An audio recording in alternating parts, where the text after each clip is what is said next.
दोस्तों, ये कहानी है टीना नाम की लड़की की। टीना एक बेहद ही सुंदर जवान लड़की होती है। टीना के घर उसके माता पिता और उसके दादा होते हैं। टीना अपने माता पिता की इकलौती संतान होती है। टीना ने अपने कॉलेज की पढ़ाई पूरी कर ली होती है। टीना के दादा बहुत बीमार रह रहे होते हैं। उनका सिर्फ एक ही सपना है कि वह जीते जी अपनी पोती की शादी देख लें। टीना भी शादी करवाने के लिए मान जाती है। टीना के दादा टीना के लिए बहुत अच्छे लड़के का रिश्ता ढूंढते हैं। लड़का विदेश में रह रहा होता है। उसका नाम रमन होता है, जो कि शादी करने के लिए भारत आया होता है। रमन अपने माता पिता और अपने छोटे भाई दमन के साथ टीना के घर जाते हैं।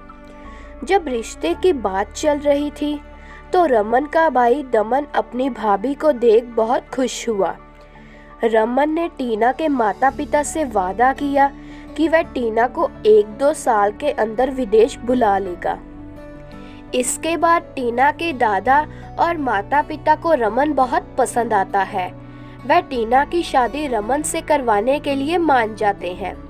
करीब 1 महीने के अंदर ही शादी हो जाती है और टीना अपने ससुराल चली जाती है।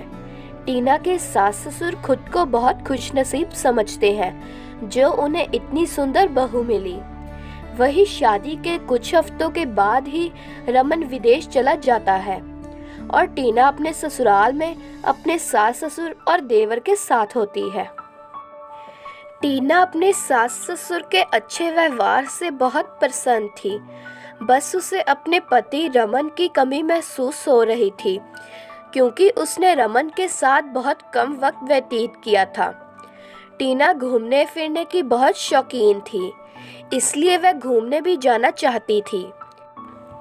एक दिन जब टीना को रमन का फोन आता है तो वह उन्हें विदेश से वापस आने को कहती है और उसे घूमने ले जाने और शॉपिंग करवाने को कहती है।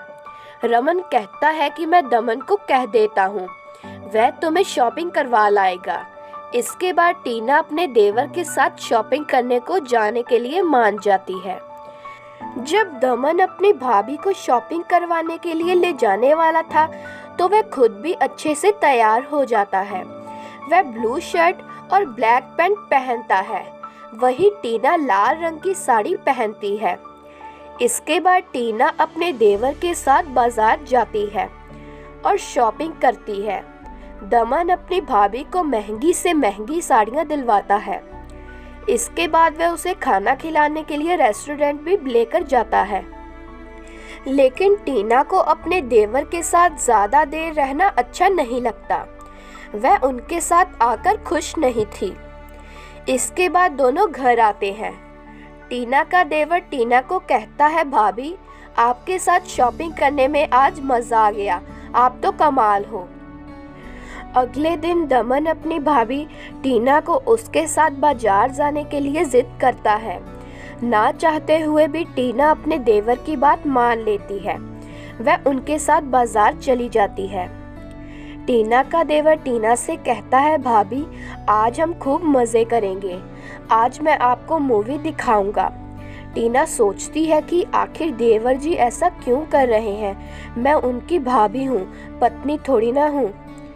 इसके बाद टीना और दमन पिक्चर देखते हैं और दमन टीना को अच्छे से अच्छा खाना भी खिलाता है।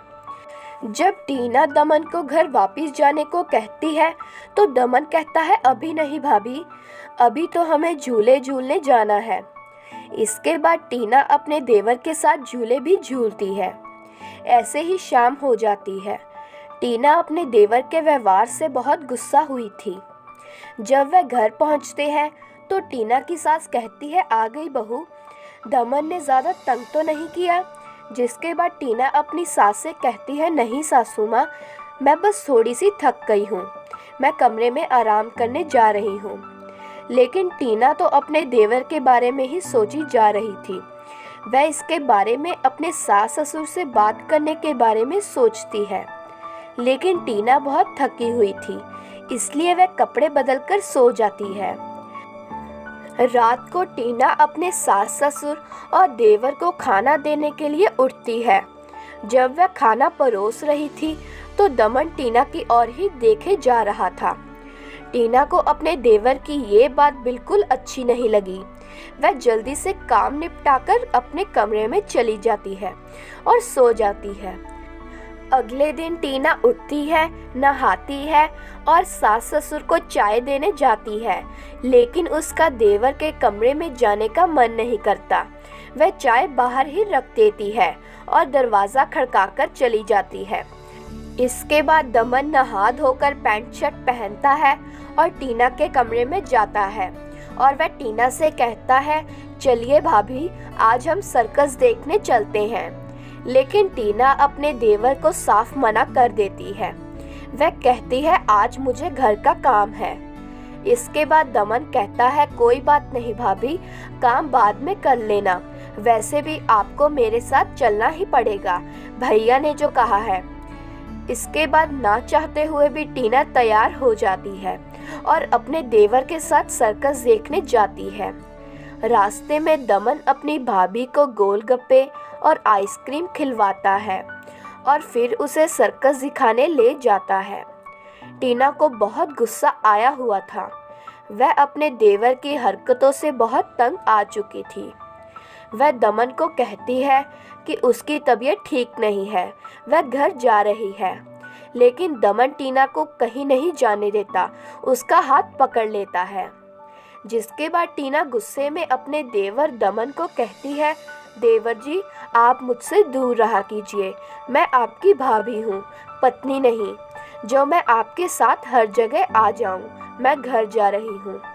ये कहकर टीना अकेली घर चली जाती है।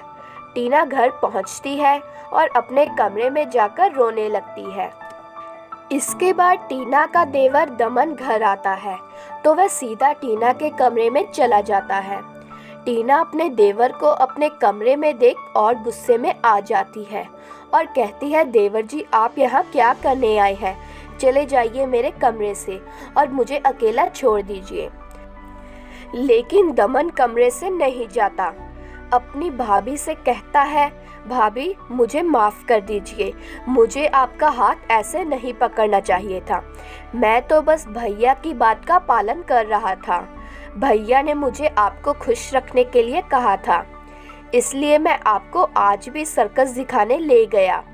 अगर आपको मेरे साथ आना अच्छा नहीं लगता तो आप मत आया कीजिए, बस मुझसे ऐसे मुंह मत फेरिए। ये सुन टीना की आंखों में आंसू आ जाते हैं। वह अपने देवर से कहती है, नहीं देवर जी, माफ़ी तो मुझे मांगनी चाहिए, आप तो अपने भैया की बात का पालन कर रहे थे, मैं ही बेवकूफ़ थी जो मैंने आपको इतना गलत समझा, आप तो बहुत अच्छे हो। ये सुन दमन बहुत खुश होता है। अगले दिन दोनों घूमने फिरने जाते हैं और खूब मस्ती करते हैं। कुछ महीने बाद रमन भारत वापस आता है। वह टीना से कहता है, तुम्हें किसी चीज़ की कमी तो नहीं हुई? जिसके बाद टीना कहती है कि देवर जी के रहते हुए मुझे क्या कमी हो सकती है, उन्होंने मेरी हर खुशी पूरी की।